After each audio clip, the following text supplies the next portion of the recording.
I felt one night when I was listening to AM radio in my bed, I felt like I was connected with the air personality. I thought they were talking to me specifically.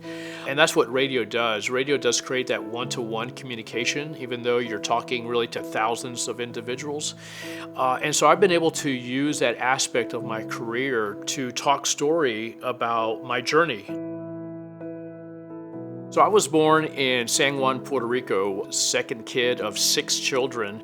And early on in my life, I just loved the way that old AM radio used to sound like. And I decided when I was 12 that radio is what I wanted to get into. And I've been here now at Hawaii Public Radio as its president and general manager for 5.5 years.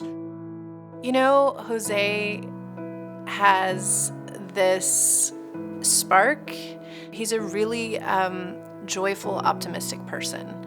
This compassion and humanity he has to always want to connect with people in some way. On Halloween of 2020, we were staying at the Kahala Resort, and just spontaneously, I just thought, okay, I can't let this girl go. I asked Jennifer, will you marry me? And she said yes.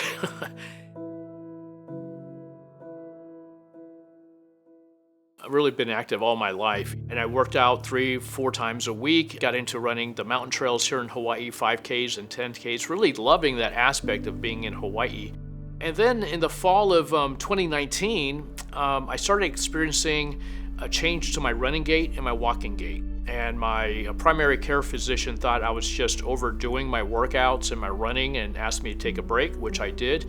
But still, I was having spasms in my legs and cramping in my legs, and went through a whole battery of tests, including dozens and dozens of blood tests, a couple of MRIs, a spinal tap. And at the end of all those tests, I was still testing negative for all the bad stuff. But in the fall of 2020 and early part of 21, I started experiencing the same symptoms, but in my arms. At a routine appointment that I had with my neurologist, one of his colleagues actually came into the room and said, you know, something is not right here. Let's do another EMG of your arms. And right away, for the very first time, we heard the words ALS come out of a doctor's mouth. And it was a shock to my system, obviously. I mean, I was expecting something, but certainly not ALS.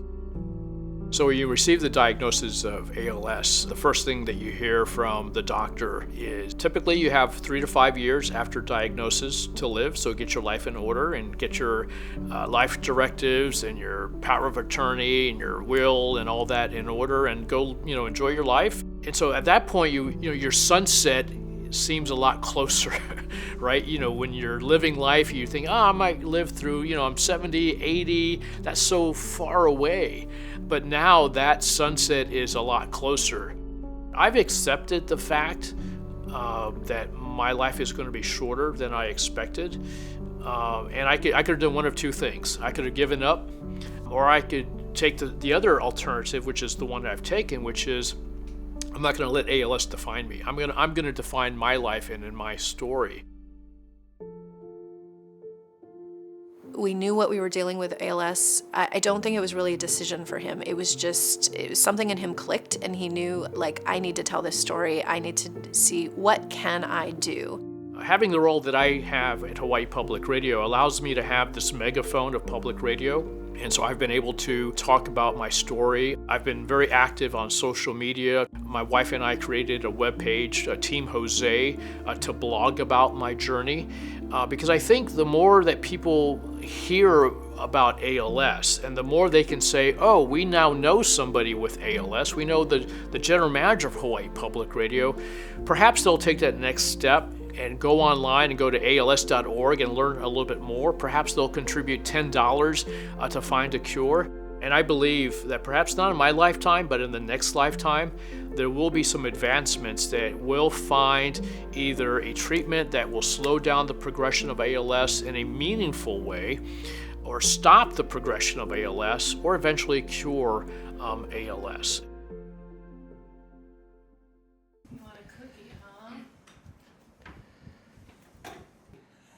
I could not imagine myself going through this journey without Jennifer Barrett Fajardo. She didn't get into this relationship because of ALS. ALS kind of got thrown into our relationship. I like to think of myself who's in control of the moment, in control of my emotions most of the time, and there to help and solve the problem and fix it and let's move on. And that's not possible, right? So it's adapting, finding that new normal, and what can we do with this new path that's been set out for us, that we, in some ways, we're sort of building as we go. It is tough. I mean, it's, while we laugh a lot, we smile a lot when she's putting on my underwear after taking a shower, we find ways to make that funny and find the humor in all of this. But then we also cry. And I feel like I can show my emotions with her and cry on her shoulder, and she will lift me up, and she has lifted me up. And the days that are hard, she's the one that reminds me that I can do this. And I do. And I step forward with my walker, with my scooter, and I continue to move forward because I have a lot of living to do. Every day I'm reminded, we just never know what anyone else is battling, struggling, championing over. There are so many potential barriers to connection, to people being able to share things deeply rather than feeling shame and the things they need to hide from the rest of the world. And the idea of just extending a simple kindness to someone in any scenario, no matter how simple it is, it's impossible to overestimate what that kindness, the impact that will have on someone, because you don't know what they're dealing with. I've thought a lot about what my legacy might be. A couple of years ago, I thought it was going to be what I've done broadcasting, the success that I've had in public radio and TV. Certainly my legacy is going to be my grandkids and my kids. But as I deal with this diagnosis of ALS, I think my legacy has shifted a little bit. And I think that it's going to be that I dealt with this diagnosis head on in a positive way, that I was able to be transparent and advocate and educate our community about this disease. And if somebody is impacted by that in a positive way, where they will say to themselves, okay, if Jose could do that, I could do that as well. And for me, that would be the greatest legacy that I could leave.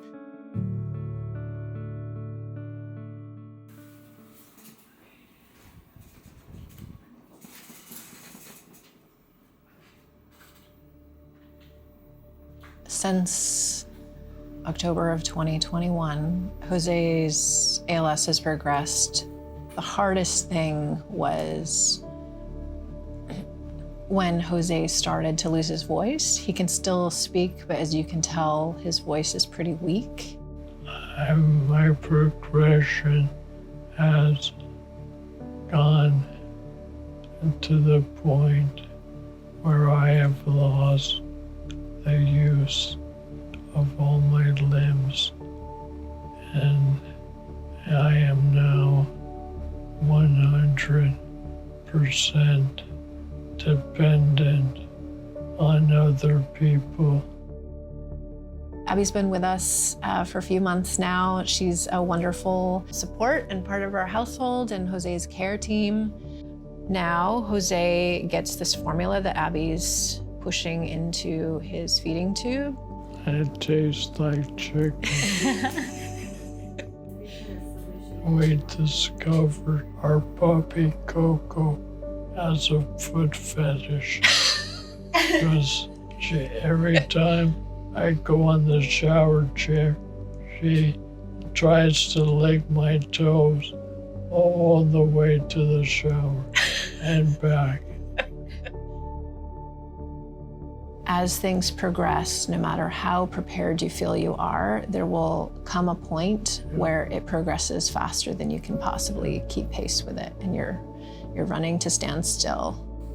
The only way to keep pace with the progression is to be open to help, be open to change.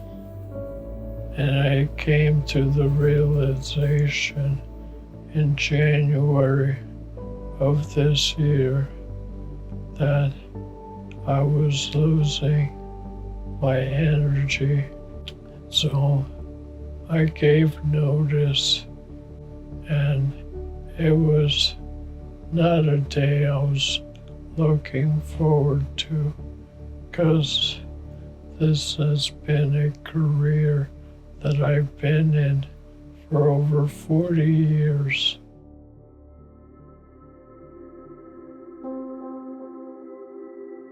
While this disease has taken an immense toll on my body and well-being, it has taken a significant toll on Jennifer.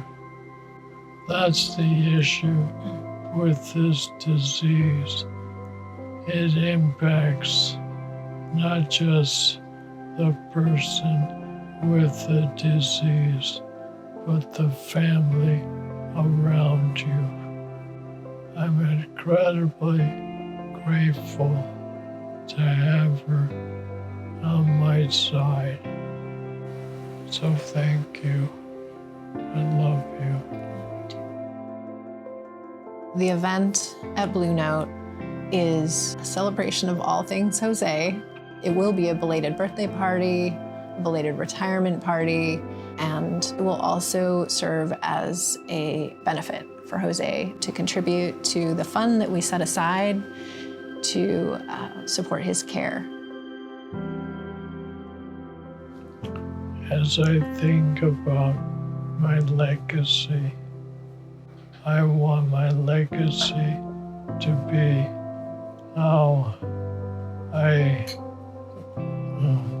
lived with ALS in a positive way until I couldn't.